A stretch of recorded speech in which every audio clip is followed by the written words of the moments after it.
Welcome, everyone. So nice to see you all today. Thank you for joining us. We'll get started in just a couple of minutes as we're waiting for people to log in.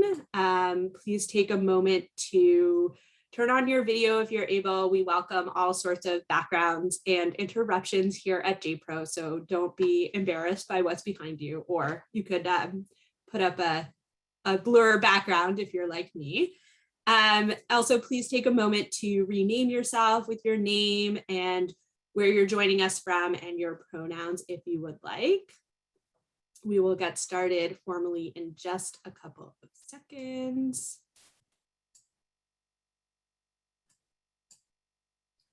Hello, everyone. Now I can see you all properly. My name is Laura Herman. I am the Associate Director of Program and Evaluation here at JPro. JPro is the organization that is by, of, and for all professionals at Jewish nonprofit organizations across the United States and Canada. It's great to see all of you today, and thank you so much for joining us. Before we begin, I want to take a moment to recognize the challenge of this high holiday season, and not only the days of the week that they fall, but also as we continue to deal with the challenges of the COVID-19 pandemic and all of the recent extreme weather and flooding or forest fires, depending on where you might be located. I'm sure that there are lots of things that need your attention right now, and I'm so grateful that you've chosen to spend an hour learning and reflecting with us today. Our session will be recorded and will be shared on our YouTube channel after. And there is closed captioning available that you can access by using the 3 dots at the bottom of your screen. The JPro team is really grateful to our partners at Hadar for their hard work on planning this program. Our work of serving professionals is enhanced by all of our partnerships, and it has been a delight to work together on today's events. Without further words of introduction, I'll pass it over to Morty Labaton from Hadar to welcome us to today's program. Hi, everyone. It's so lovely to see lots of new faces here and to see a few familiar faces from folks who have learned with Hadar before. My name is Morty Labaton. I'm Hadar's Director of Programs, and I'm here. I couldn't have said it better myself, Laura. We're so grateful for your partnership and just working together to put out learning, especially for Jewish professionals. We at Hadar believe that Jewish professionals are kind of the standard bearers of the Jewish tradition in the modern world, and we think it's so important that they engage in text learning, Beit Midrash learning, Jewish learning in general, and we're so grateful that you're taking time out of these couple days of work between all of the holidays to learn with us. I'm so glad to introduce Rabbi Avi Strausberg, Hadar's Director of National Learning Initiatives and a faculty member. Rabbi Strausberg has been with us for a number of years now and is an incredibly creative and inspiring teacher and learner. To give you an example or two, while she was learning Daf Yomi, when she was learning a page of Talmud every day, she wrote haikus for every single one. So there is an enormous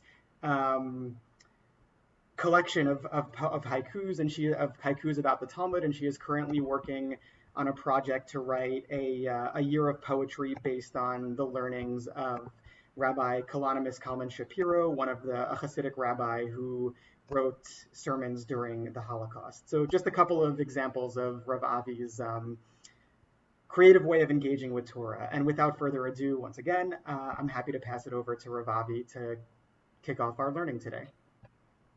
Everyone, so great to be here and so excited for this partnership with JPro. That intro is an interesting one, the focus on the creativity. And I have to say, it's actually apropos of the learning we're going to be doing today. We're going to be thinking a little bit about creativity and creation today. We're in this special time period between Rosh Hashanah and Yom Kippur. And Rosh Hashanah, in our liturgy, one of the things we say about Rosh Hashanah is we say Ha-Yom, Harat, Olam. This is the day on which the world was birthed, or this is the day in which the world was created. And there's this really beautiful idea that part of what we're celebrating on Rosh Hashanah is we're celebrating the creation of the world. Actually on Shabbat in my house, just this past Shabbat, my wife baked this amazing 2-tier birthday cake that was a birthday cake for Rosh Hashanah. That was a birthday cake for the world. But the idea that every year we have this idea that the world is being created anew, that God is acting as creator. There's also the idea, of course, that you don't even have to wait for Rosh Hashanah for the world to be created anew, that like every day the world is being created anew.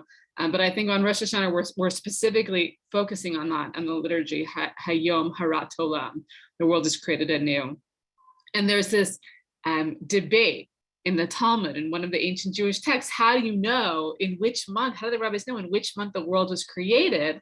And one of the arguments that's put forward is, how do we know that Rosh Hashanah that the world was created around this time, that the world was created in the month of Tishrei? And the way that we know it, according to that reasoning, is because this is the month where all the grasses come forth and there's like a lot of new growth and new life. And so obviously, like as it says in the beginning of the Torah, that all the, that God brought forth the grasses and the seas and all of these things. And so this is when we see it in the world. And so that it must be that at this time, the world really was created. That's all just to say that at this moment where we're thinking so much about creation, I'm also thinking about destruction. I'm thinking about the ways in which creation and destruction go hand in hand. I'm thinking a lot about the ways in which many of you in your organizations are doing this incredible work of creating, this incredible work of building worlds, of rebuilding worlds. And I'm also thinking about all of the destruction that has happened over the past couple of years, the losses of the worlds that have been created. And so part of what I want to be doing with you today is to take you through some learning where we're thinking about this time period as being like a really special focus on creating, but we're also just using it as a time to pause and to reflect on, what are we creating right now in our lives? What are we creating in our communities? What are creating in our organizations? And also a moment to pause and reflect on what's been lost. What are the losses over the past couple of years? What are the things that we're mourning as we do the work of creating? So before we even get started with the text, I want to ask you either to put into the chat, or I'll actually ask you to unmute if you want to unmute, if you feel brave. I want to ask you the question, what is waiting to be birthed right now? What are you hoping to bring into the world this year? What is waiting to be birthed? What are you waiting to bring into the world? And Laura has so kindly put a prompt into the chat. What do you hope to bring into creation? What is waiting to be birthed? So just take a moment. You can either put that into the chat or take a moment to think, and then feel free to raise a hand or a Zoom hand, and we'll get some voices. And this could be in your own life, in your family life, in your organizational life.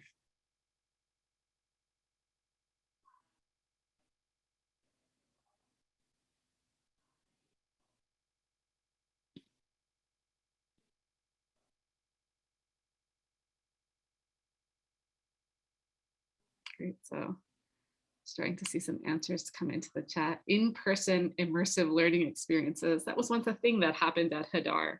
In-person immersive learning. More certainty. Eileen says a sense of moving in the right direction, of not struggling. New relationship with God, my creator. More visits with family. New programs, new energy, connection. No day like today, living in and being grateful for today. Focus, direction, and more human interaction. When we gather, make them more intentional.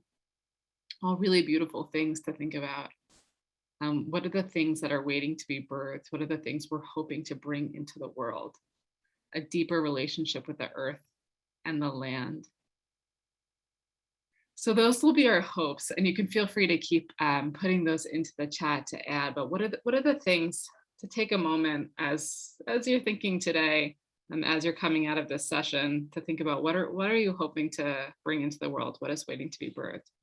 Okay, we're going to dive into some of the learning and learn a couple of two of my favorite texts that I've just been have kept coming back to this year. And I just, like, as a note on style, this is not you're not in for a frontal lecture. I want to put some text before you, and I want to hear your thoughts and your responses to them, how they're resonating with you specifically at this moment, how they're resonating with you specifically and what's going on in your organizational life. So we'll do a little bit of learning, and then I want to hear your thoughts. There's a link to the source sheet in the chat. I'm going to go ahead and screen share. Before I do that, I'm actually looking for a volunteer to read the first text in English. I'll tell you ahead of time, since you're not looking at it yet, it's only like 6 sentences. You're not volunteering for like a 20-minute read. You're volunteering to read 6 sentences. Does anyone feel like reading 6 sentences in English? Debbie from Pittsburgh, thank you so much. I'll do it. Okay, amazing. So Debbie, you're already unmuted yourself. Amazing. I'll go ahead and start screen sharing, and I'll try to get it nice and into focus for you. Okay, so we're going to move into a screen sharing. Thank you, Debbie, for volunteering. Roughly Rosh Hashanah. Is that what I'm reading? We're actually skipping that text. Okay. I just want to do that outside. We're going to be looking, the first text we're going to be looking at is from Breshit Rabbah. So it's from Genesis Rabbah. This is from the collection of Midrashim, the collection of interpretations on the book of Genesis. Let me just make sure this header isn't gonna, there we go. Headers. Okay, that should be good. Can you see that okay, Debbie? Okay, good, because you're our most important reader here. Okay, so Debbie, go ahead and take it away. Rabbi Judah bar Simon said, it does not say it was evening, but and it was evening. Hence, we derive that there was a time system prior to this. Rabbi Abahu said, this teaches us that God created worlds and destroyed them, saying, this one pleases me, those did not please me. Rabbi Pinchas said, Rabbi Abahu derives this from the verse, and God saw all that God had made, and behold, it was very good, as if to say, this one pleases me, those others did not please me. Amazing, Debbie, thank you. So just to sum up what happened here, so we have this midrash, we have this interpretation that's going to be doing a close reading on one of the opening lines from the book of Genesis when we're talking about creation. And what Rabbi Judah bar Simon wants to note, he wants to make meaning of the fact that it's not written in the Torah, Yehi Erev, it was evening, right? It was evening, it was day of the first day. It doesn't say Yehi Erev, it was evening, it says Vayehi Erev. It says, and it was evening. And the way that we know in the English language that and works is and is a conjunctive. And means I'm connecting to something else. Something came before. So the fact that it says and it was evening, that and must be really significant. It must mean that there was a whole order of time that existed before. Here we thought when we were reading the Torah, when it said Yehi Erev, that it was evening, that this is the first evening. But the fact that it says and it was evening must mean, oh, this isn't the first evening at all. There must have been some other time that preceded this. So Rabbi Abahu, again, he says on this close reading that Rabbi Yehuda bar Simon does, he says, this teaches us the fact that there is time that came before. It teaches us that God would create and destroy worlds until finally God arrived at this world. And whenever God would create and destroy the world, God would create these worlds and God would say, these worlds don't please me. And God would destroy them and start again. And God did that over and over these multiple iterations of creation until finally, after all these destructions, God got to our world and God said, this one pleases me. We get a similar we get to a similar conclusion based on a different midrash reading, based on a different interpretation, instead of basing it on the fact that it says, and it was evening. Rabbi Pinchas similarly says, the fact that it says in the Torah, Vayar Elohim et kol asher asa v'hinei tov meod, that God saw everything that God created and it was good, it was really good, means this world was really good, but all those other worlds were not so good. The fact that the Torah makes a point to say this world was good must mean there are other worlds that are not so good. And so what this midrash, what this interpretation is wanting to do is it's, I think, really reading against the obvious, the word we use is pshat, sort of like the obvious way you would normally understand the book of Genesis. When you're reading the book of Genesis, it sounds like there was chaos and darkness, and then God took to creating the world, and God created the world, and then we have a world, and that's how it works.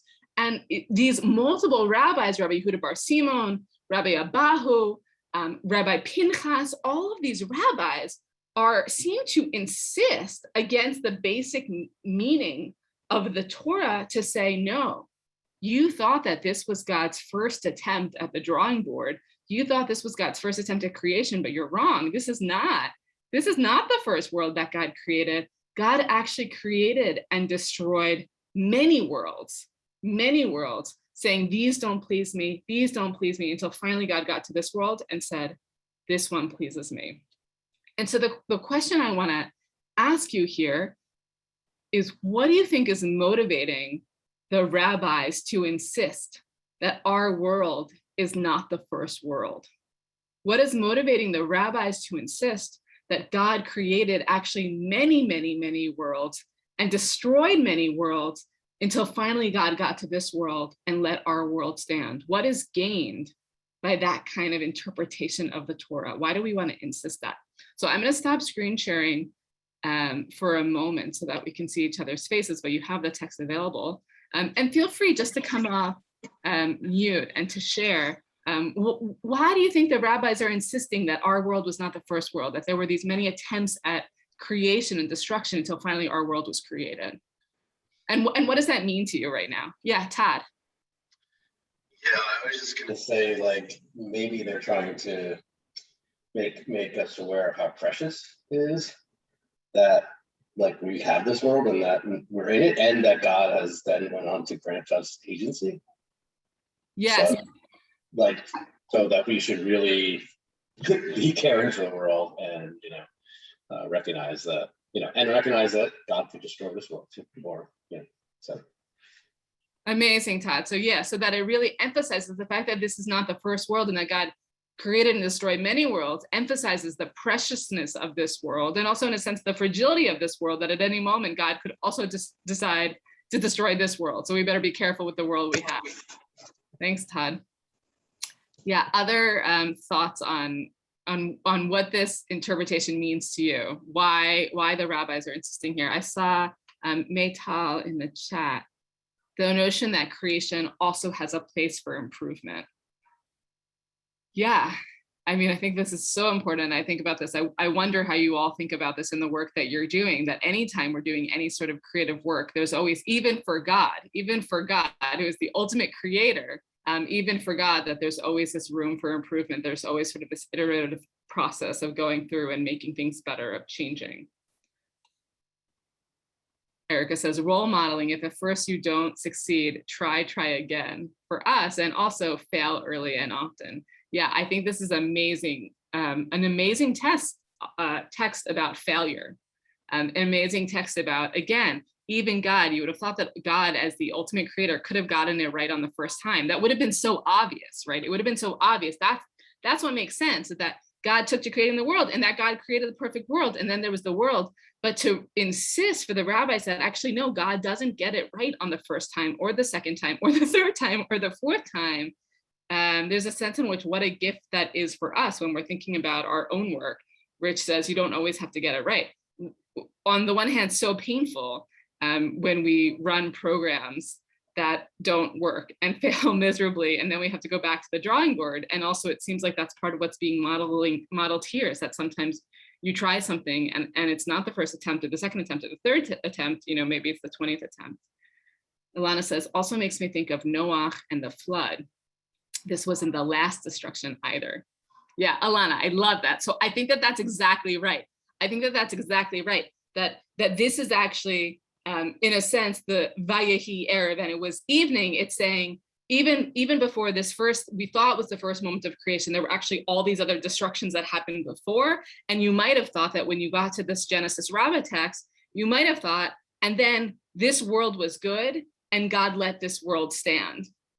But that's actually not the end of the story, as you're saying. That actually then the sort of creation and destruction story keeps continuing. You have the near destruction of the flood. There's, in a sense, it depends how you think of the word destruction. The flood is like a really great example. But if you think of destruction as actually being like loss of worlds, there's a lot of different losses of worlds. You have the loss of the world of when the Israelites went down into Egypt and were enslaved for 400 years. That's, in a sense, a destruction, a loss of world. Or you have the sin of the golden calf when they lost faith that Moses was going to come down and the tablets are destroyed. That's a destruction. It's a loss of the world. So yeah, I think, Ilana, you're exactly right, that embedded in the very first moment of creation is destruction, that destruction is actually a part of the fabric of what it means to be human, of what it means to exist. Yeah, thank you for that. Any other thoughts on this text and what it's meaning to you right now in this moment, what it's meaning to you in your work?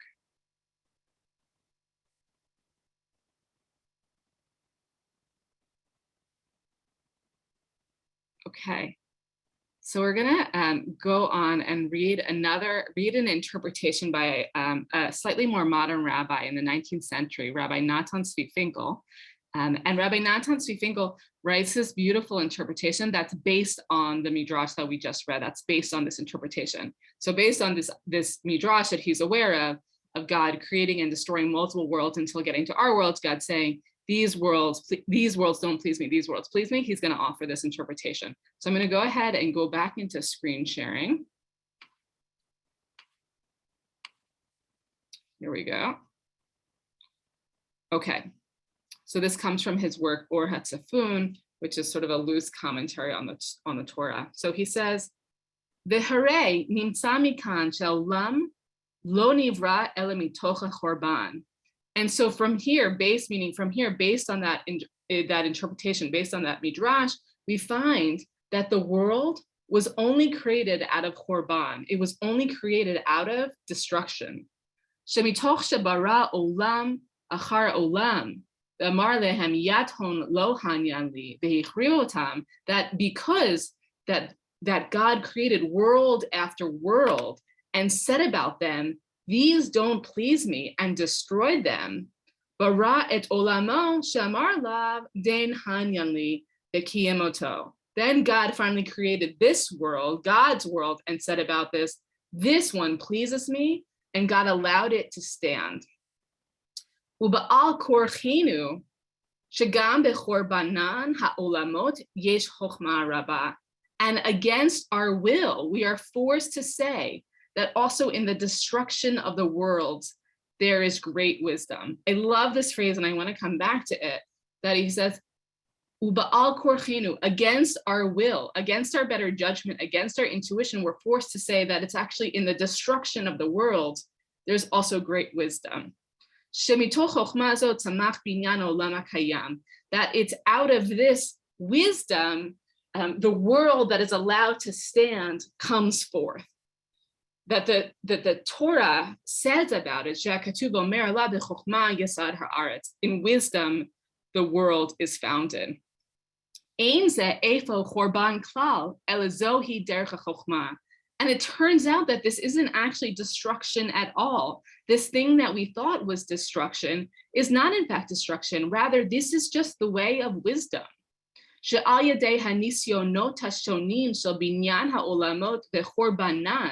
That it's through the many different attempts of building the world and then destroying them, hukam hayasod shemimenu nitbases haolam, that the foundation is established from which the world will be established.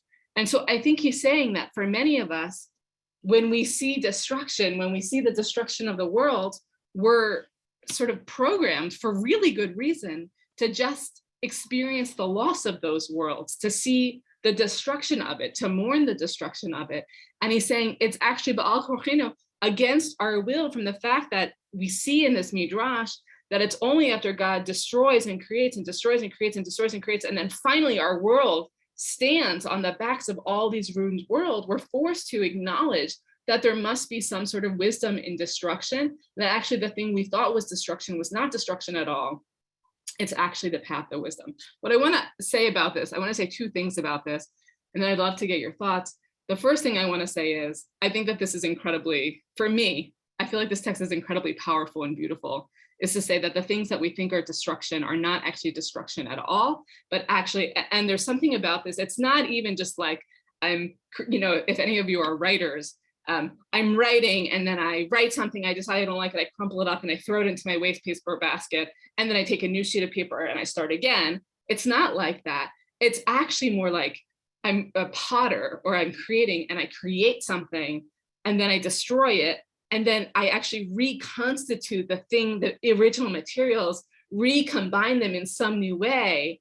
And that's now the new product, right? That the thing in which I destroyed is somehow actually becoming incorporated into the thing itself. That I think that there's something incredibly powerful to reframing loss and reframing destruction and seeing in that the potential for new learning and for new wisdom. Again, especially if you're thinking about this in terms of like organizational work, we've had programs in the last couple of years that we've tried to launch that we thought were going to be successful and then ended up not running. And it's hard not to experience those as failures, but actually it's not a korban at all. It's not destruction at all. That's actually part of the path of making things better. It's part of the path of wisdom. The other thing I want to say about this is I think that there's a danger of this text to reframing all loss as growth. And that especially given the losses of the last couple of years, I think we have to do a dual work. On the one hand, I think we have to first just be in the loss. I think we first have to just be in the korban. We have to be in the destruction to acknowledge and be allowed to mourn the loss, there have been very real losses over the past couple of years. But then, and also while we're mourning and holding the loss, to ask ourselves the question, and what else is growing here? What else is waiting to happen here? Okay, so I'm gonna just pause the screen share for a moment. I would sort of ask you two questions, and feel free to respond to whichever you feel more called to. And again, feel free to respond in the chat or to come off the chat. I'd love to hear your voices. The one is just a general question of how is this landing with you? What do you think? What do you make of this text in the moment that we're in right now? What do you make of this text in terms of your work? This idea of sort of against our will, we're forced to see that it's not actually destruction at all. This is the way of wisdom. And the second thing is to ask you to reflect. In the beginning, we started out the session, I asked you, what is waiting to be birthed this year? What are you hoping to bring into the world? I also just want to take a moment before we're so quick to find the wisdom in destruction. I want to take a moment to ask you, what are the losses? Like, what are the things that have been lost this year? What are the worlds that have been destroyed this year? Before we can build the new worlds, I think we have to acknowledge the worlds that have been destroyed. So feel free to unmute and to either come off, or if you want to include in the chat. I'm of mixed minds about this. I think that the theology is very troubling. Just last week, we had a decision to make about a program, and I said, we're going back and forth, and as the executive director, I'm just going to say, no, we just have to accept this is a loss and build on it and move on.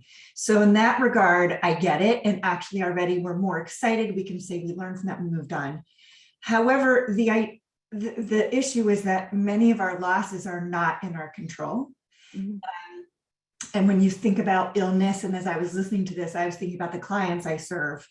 And I have to do a lot of unpacking and damage control of this theology that is wisdom. Because whose wisdom is it? When we're talking about deeper, larger scale losses, what is the wisdom of COVID?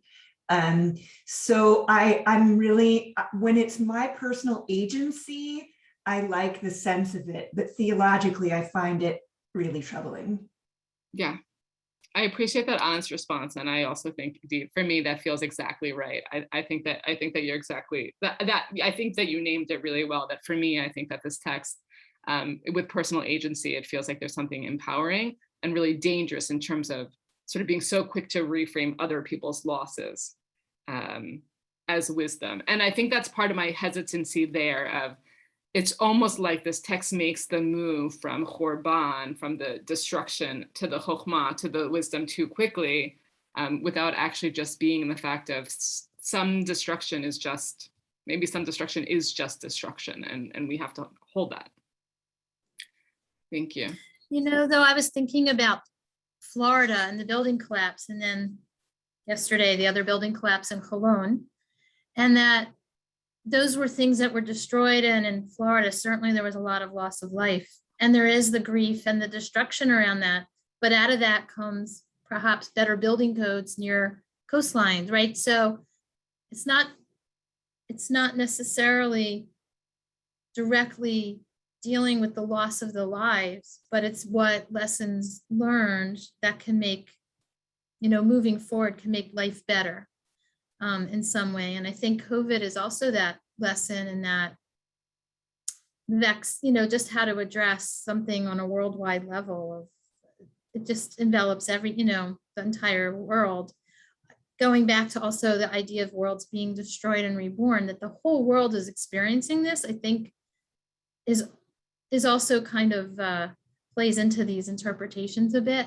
Or you can think about it in that way, that these are worldwide things. This is not just something happening with flooding in my neighborhood. This is affecting billions of people. Yeah, very powerful. That's to think about.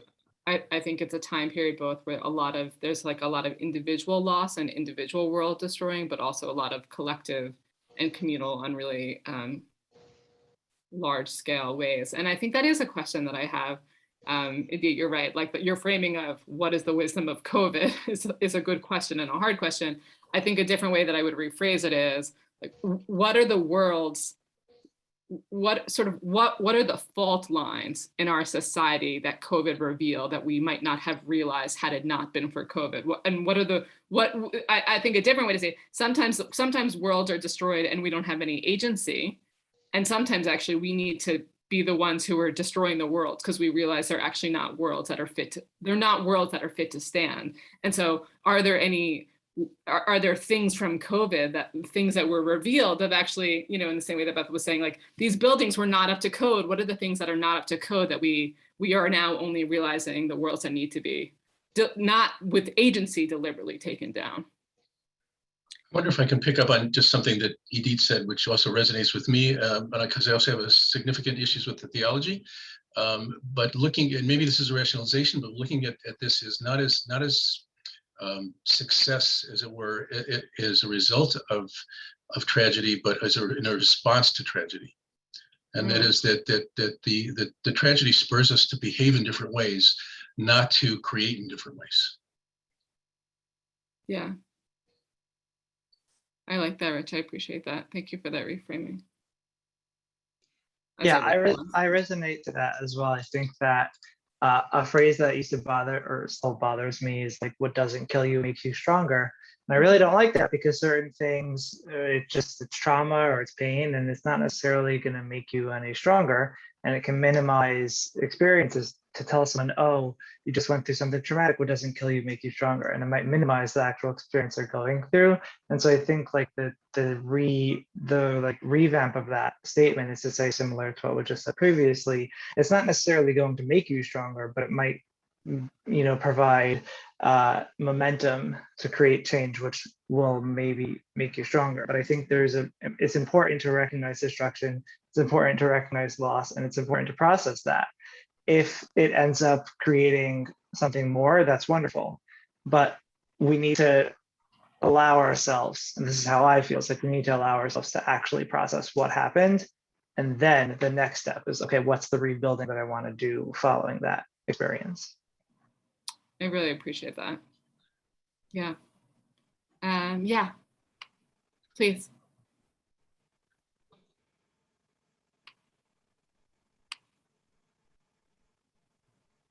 Oh, I was going to say, I was just thinking about the words we're using here.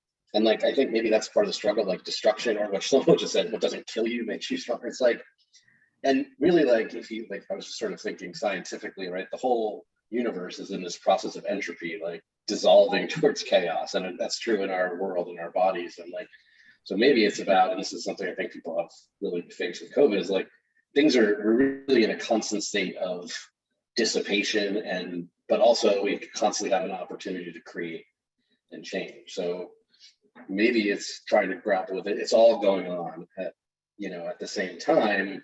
And, it's less stark maybe than destruction and rebuilding. Sometimes it is that, but often it's just, and we just have to be in a mindset of like, there's always loss, there's always opportunity, there's always, and think of it that way.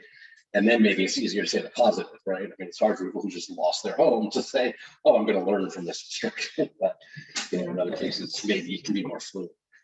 Yeah, I appreciate that these are both processes that are happening side by side all the time. It's interesting. It makes me think about sort of like going back to the beginning of creation. Creation is being starting from chaos and making order out of chaos, and then God returning us to the chaos, but sort of these constant tensions in the universe between sort of order, between progress and between chaos, that sort of dissipation, as you were saying. Okay, Sarah is saying, I think the context of this piece of text speaks to the problem of having all of your devices synced to your one computer. I think the context of this piece of text speaks to controlled destruction that God chose to destroy and recreate. And many of us are reflecting on the elements of loss, destruction that we don't have power over. So it seems important to separate that out. Yes, I think that goes back to part of what Dee was saying. Like, there are things in which we have agency over, and then loss and destruction that we don't have agency over. So thinking about God here as having agency to choose to destroy and recreate, whereas moments in our life where we don't have that kind of agency. I think this is a good, with your permission, I want to segue into the next part of the text, this idea of agency. What is human beings' role in creation and destruction? I'm going to go back into screen sharing. Okay. So I probably have skipped a little bit, but then he goes on to say, Olam k'shabara kadosh baruch hu et ha'adam yatzarato b'tzalmo. When the Holy One created human beings, God created them in God's image, b'tzelem Elokim, in the image of God. V'domelo kadosh baruch hu, and just like the Holy One, ubiyado le'achriv v'gam livno, just like the Holy One, in the same way that God has the power to destroy and to create, so too, what it means to be created in the image of God is that we have the power to destroy and create. We were sort of already a little bit talking like this, but part of what he wants to say specifically is that he offers this sort of revelatory reading. I think it's pretty radical rereading of, there are a lot of things of what does it mean to be created in the image of God? Normally what it means to be created in the image of God is to, I mean, there's different interpretations, but one of the things it's, talking about recognizing the divine spark in everyone, being compassionate, being kind, being good, all of those things. And I think he would say all of those things are important, but he's offering a different idea. What does it mean to be created in the image of God? In the same way that God is a creator, in the same way that God has the ability to create and destroy, so too what it means to be created, for human beings to be created b'tzelem Elokim, in the image of God, it means that we too have the power to create and destroy. So again, this is just to name it. For those of you that were sort of pointing to that tension, this is talking about the moments of creation and destruction where human beings have some agency. And part of what I just want to sort of flag that when I first came to this text a year ago or a year and a half ago, I was really focused on what I found really resonant was the part of the text is saying that human beings have the power to create, that just like God has the power to create out of destruction, so too human beings have the power to create and destruction. And I was actually shying away from the part of the text that was talking about the ability of human beings to destroy. I think the idea of human beings destroying felt sort of hard or problematic. That's something that I've been thinking more about now, is both what does it mean for human beings to be able to create out of destruction, but also when do human beings have an obligation to destroy? What are the things that we have to proactively tear down? What are the walls we have to tear down? What are the worlds that we have to choose to tear down for the sake of the better world, for the sake of the next project? I'll just read on a little bit. And we find that in the same way that God comes to wisdom in the founding of the world through the creation and destruction of 974 worlds, this is an interpretation, we won't get into it. But whereas in the Genesis Rabbah, in that first text, it seems like, okay, God created and destroyed several worlds before getting to ours. There's actually this midrashic interpretation that it was in fact 974 worlds that God created and destroyed. It was a whole lot of worlds God created and destroyed before getting to our world. So in the same way that God came to wisdom through destroying 974 worlds, so too man comes to the wisdom of creation and the building of the world through destruction. And then he says, "V'zeu ikar mashmuta shel demuta adam." And this is in essence the meaning of what it means for a person to be created in the image of God. That what it means to be created in the image of God is in the same way that God can create and destroy, so too we can create and destroy. And in the same way that God creates out of destruction, that God finds wisdom out of destruction, so too we find wisdom out of destruction.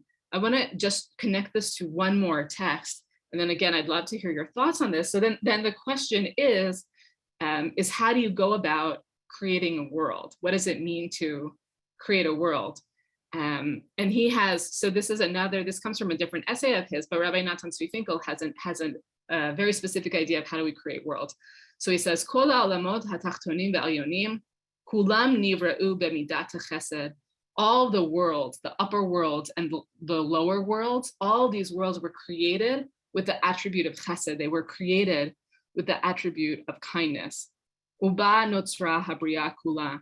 And it's with this attribute of kindness that the entire world, that all of creation was created. He develops this idea in one of his essays that from the very moment when God created the world, it was like we were being given this gift of life, this gift of world, this gift of trees, this gift of animal life. Like all of it was just this gift that was given that couldn't be repaid, that wasn't necessarily earned or asked for. It was all just pure chesed. It was all pure kindness. And so from the very get-go, when God created the world with kindness, with chesed, with generosity.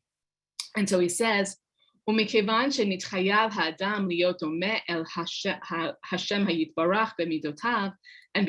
a person is obligated to be like the Holy One in all of God's attributes, so too a person is obligated to create worlds in the same way that God creates worlds. And so how do we know that a person is obligated to be like God in all of God's attributes? It says there's this midrash, there's this interpretation, just like God is mahu rachum afata hayarachum, just like be similar to God. Just as God is merciful and compassionate, so too you should be merciful and compassionate. So this goes back to the idea of the rabbis sort of developing out, what does it mean to be created in the image of God? What does it mean to be created b'tzelem Elokim? Just like God is merciful, you should be merciful. Just like God is compassionate, you should be compassionate. But then what Rabbi Finkel wants to do is he wants to extend that. Just like God can create worlds, so too you create worlds. Just like God destroys, so too you destroy. And just as God creates worlds specifically through chesed, God creates worlds through kindness, so too when you go about the work of creating worlds, you have to create worlds. How? Through chesed, through kindness. And the question that I just would put before you is, what does it mean to create worlds through chesed? What does it mean to create worlds through kindness? How would your work look? How does this resonate with your work? How would your work look differently if that was really sort of the guiding principle of creating worlds through chesed, through kindness? And also, how would the world look differently if all the world building we were doing was world building that was being done through this attribute of chesed, through kindness? So I'm going to stop screen sharing now. And just a chance again to hear your reflections either to that question or to the idea, to that sort of radical rereading of what it means to be created in the image of God, is that we, like God, can create and destroy. And that we, like God, when we go about the work of creating, we have to create through chesed, through kindness. I have a more fundamental question: is how come it took him 975 times to figure that out? Yeah. How come it took God 974 times? Yeah, I mean, I think it's a good question, Rich. I don't know. I think it goes back to the midrash of Genesis Rabbah, where I asked you, like, it's so against the basic reading of the Torah that there were all these worlds created and destroyed before our worlds. Whereas in Genesis Rabbah, you might think, okay, so God created a few worlds and then got to ours. But yeah, if it's like it actually took God 974 attempts, it really begs the question, like, why, what is the investment of the rabbis in creating that story? Like, why do we want to believe that? Again, I think it just strengthens some of the answers you already gave, the fragility of this world, that even God has to go through these iterative attempts, that even God fails 974 times, how special this generation is, how fragile this generation. I think all those answers, but it just sort of draws out that point. Okay, I see in the chat, Edith says, I'm singing the song, every beginning is another beginning's end. How does that song go? I think it's called Closing Time. Yeah, Closing Time. Yeah. Every beginning is another beginning's end. Yeah, I think that's great. Okay, so the next time we teach this session, that'll be, or maybe that could be the outro music for this session. That would be really great. Jim says, there's a proverb that says, life and death is in the power of the tongue. When I read Genesis, I believe that God created through the spoken word. And yes, through God's kindness, he created us to fellowship with God. It's beautiful. I also think that the question about 974 or 75 worlds and the acts of chesed, like there's some connection there to me, because even though it sounds so simple to like create through kindness, maybe it's actually not that simple. And maybe we have to like really work at it. And I mean, I can think of lots of examples in my life where I could approach a lot of situations with a little bit more kindness, and how that might change the situation.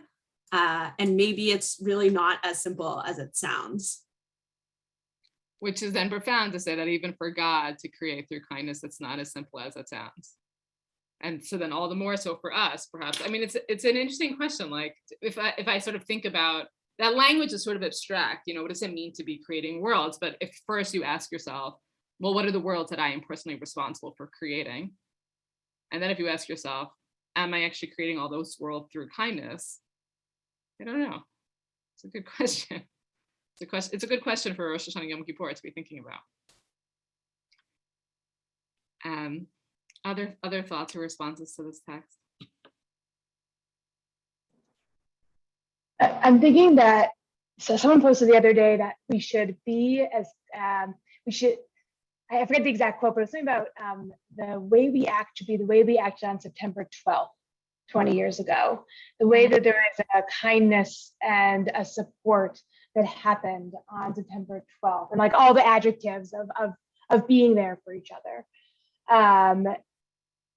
And I think about that now, and how I'm a very literal person. So figuring out, like in my work, I believe that we approach our teams and moving traditions with a kindness. Yet I believe we took it to another level once COVID hit, to even support our educators even more. So we write curriculum, and we wanted to approach them in a certain way so that they felt supported. They felt that kindness. And I think so many of us in the work we're doing, or all of us in the work we do, found a way to shift how we work so that we have more chesed in our approach. And I believe that in many years, when we look back on the last year and a half plus, we're going to see the goodness that did come out within our professional lives, within our personal lives. But I think it's going to take time for us to like, we can look back and say, oh yeah, like we did this really well, or we didn't do this well. But I think it's one of those things that we're going to have to look back on and say, we did okay, and maybe we did better than okay. And I don't think we give ourselves enough credit for that.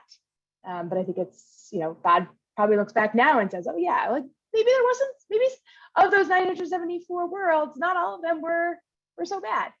You know, that's my approach. And yes, it's in a while to look back, but I think it's an okay approach. I like that. And I also feel like you're offering us another understanding of what it means to create out of destruction. This I was talking sort of more literally about like creating out of destruction, reconstituting, reusing, but that actually you're saying, one of the things you're saying is that it's like creating out of the chesed that comes at a moment of destruction, that it's in these moments of korban and destruction and collapse that we might actually be most sensitive and primed to kindness and generosity, and tapping into that to then use that as the force from which we're creating. It's really beautiful. Yeah, you said that in a very good way. Thank you. Got it from you. Great. Any other thoughts on any of these texts before we move to one final text together? Okay, we're gonna read a poem together. a Marge Piercy poem together. Can I ask for one more English reader to read the poem?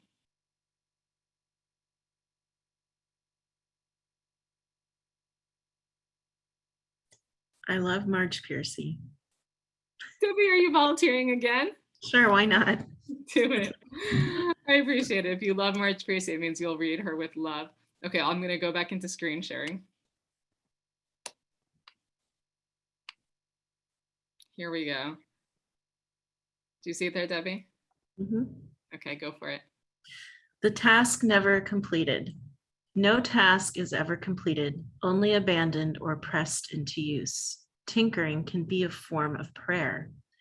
26 botched worlds preceded Genesis, we are told in an ancient commentary, and Hashem said not only of this particular attempt, it is good, but muttered, if only it will hold. Incomplete, becoming, the world was given us to fix, to complete, and we've almost worn it out. My house was hastily built on the cheap, leaks, rotting sills, the floor a relief map of Idaho. Whenever I get some money, I stove up, repair, add on, replace. This improvisation permits me to squat here on the land that owns me. We evolve through mistakes, wrong genes, imitation gone wild. Each night, sleep unravels me into wool, then into sheep and wolf. Walls and fire pass through me. I birth stones. Every dawn, I stumble from the roaring vat of dreams and make myself up, remembering and forgetting by halves. Every day, I choose to take a knife to the world's flank or a sewing kit, rough improvisation, but a start. Thank you, Debbie. I'm going to read it one more time. For me, I find that I have to hear poems a couple of times before they start to sink in. So just on the second reading, the thing that I would be asking you to think about is just to notice what phrases or words are standing out to you that you're curious about or that you'd want to know more about. The task never completed. No task is ever completed, only abandoned or pressed into use. Tinkering can be a form of prayer. 26 botched worlds preceded Genesis, we are told in ancient commentary. And Hashem said not only of this particular attempt, it is good, but muttered, if only it will hold. Incomplete, becoming, the world was given us to fix, to complete, and we've almost worn it out. My house was hastily built on the cheap. Leaks, rotting sills, the floor a relief map of Idaho. Whenever I get some money, I stove up, repair, add on, replace. This improvisation permits me to squat here on the land that owns me. We evolve through mistakes, wrong genes, imitation gone wild. Each night, sleep unravels me into wool, then into sheep and wolf. Walls and fire pass through me. I birth stones. Every dawn I stumble from the roaring vat of dreams and make myself up, remembering and forgetting by halves. Every day I choose to take a knife to the world's flank or a sewing kit. Rough improvisation, but a start. I think for this one, with your permission, I'm gonna actually stay on the screen share so you can continue seeing the words, but I'll just ask you, ideally, if you don't mind for this one, if you can actually unmute. You could also do it in the chat if you want, but just to unmute or to raise a Zoom hand since we're in screen share, so you like pop up so I can see you. But just what are the words or phrases? What's sort of like calling to you about this poem right now? I think that line, we evolve through, it's down a little bit. We evolve through mistakes, wrong genes, imitation gone wild. It's kind of it's very optimistic. It's basically, this seems to be saying we can make something good out of things that go bad or things that go wrong. That's how we evolve. It's very optimistic. Yeah, thank you. Yeah, Rich? So I'm focused on this 26 worlds beforehand. And I'm thinking, what we don't know what time means in this context. What if we're leading to try number 976? I mean, what if we're one of those worlds that is just not working out? So the task on us is even more urgent not to have that happen. Mm-hmm. That's great. Yeah. The sort of the sense of the world was given to us to fix, to complete, and we've almost worn it out. Are we wearing out this world? Great. Thanks, Rich. Sarah. Hi. I'm just so taken by the really rich imagery of this piece, and what particularly struck me is a little further down where she talks about, each night sleep unravels me into wool, then into sheep and wolf. And I think the image there of being distilled into our most basic elements, and then the opportunity to rebuild from those same elements, right? If you're made of wool, you can be one kind of a sweater, but if you tear it all apart and you can start again, it could look very different.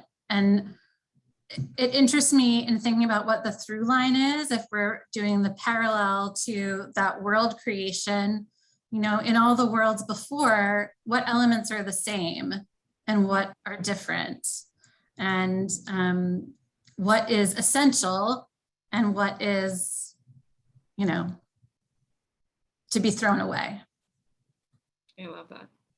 Yeah. What are we keeping? What are the new possibilities? What's being sort of reconstituted? What's new? I love that. Thank you, Sarah. Meital.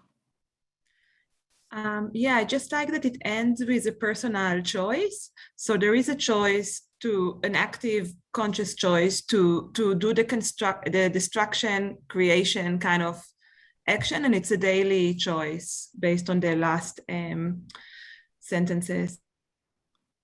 Yeah, I love that. I love the choice. Yeah, I love the agency, and also I think it's so interesting. It's like every day so different to take a knife to the world's flank or a sewing kit. That sometimes our tool is this like knife that we're slashing away with at this massive part of the world, and sometimes it's like a little sewing needle that we're just making this small adjustment. Sort of the different ways in which we might go about that.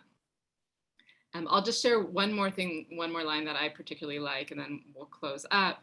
I just love this part of Hashem said not only of this particular attempt, it is good, but muttered, if only it will hold, as sort of an addendum add-on line to that midrash, to that interpretation from Genesis of Rabbah, that it's like it says in the Torah, and God said it was good, and we think it was good. Like, first of all, we thought it was good. This is the first world, but even in the midrash, we think, okay, this is it. The world is done. God finally got to our world. It is good, and that's the end of the story. And then here we're saying, God said, it is good, if only it will hold. I'm sort of going to that sense that many of you said in the beginning of the fragility of the world that we're in, the fragility, and then, of course, the obligation of what is our role, what is the human agency in sort of helping to hold with God this world that is at any moment could sort of dissolve.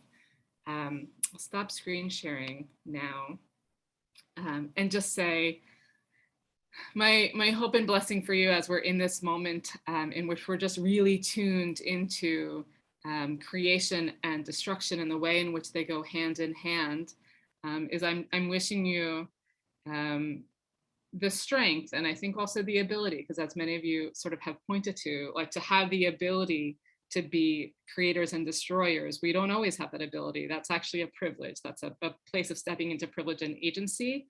So wishing us the ability and also the strength to see ourselves, B'Tselem Elokim, to see ourselves created in God's image with the ability to create and destroy in our hands.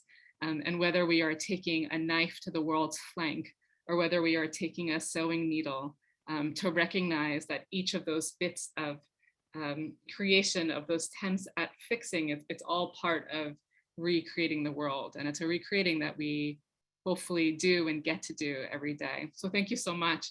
And I'm going to pass it back to Laura. Rabbi Strausberg, thank you so much. I have nothing to say that is as profound as that. Just thank you for the deep, insightful questions and the practical ones that we're all left with today. As we wrap up, thank you all for joining us. My colleague Shlomo is going to put a link to the chat for a short feedback form. We take your feedback really seriously, and we would appreciate you sharing that with us. And feel free to check out our website for our upcoming programs. We have a couple of master classes, and Well Advised is open for sessions. So please stay tuned for what's coming up at JPro. And thank you all for joining us. Bye, everyone.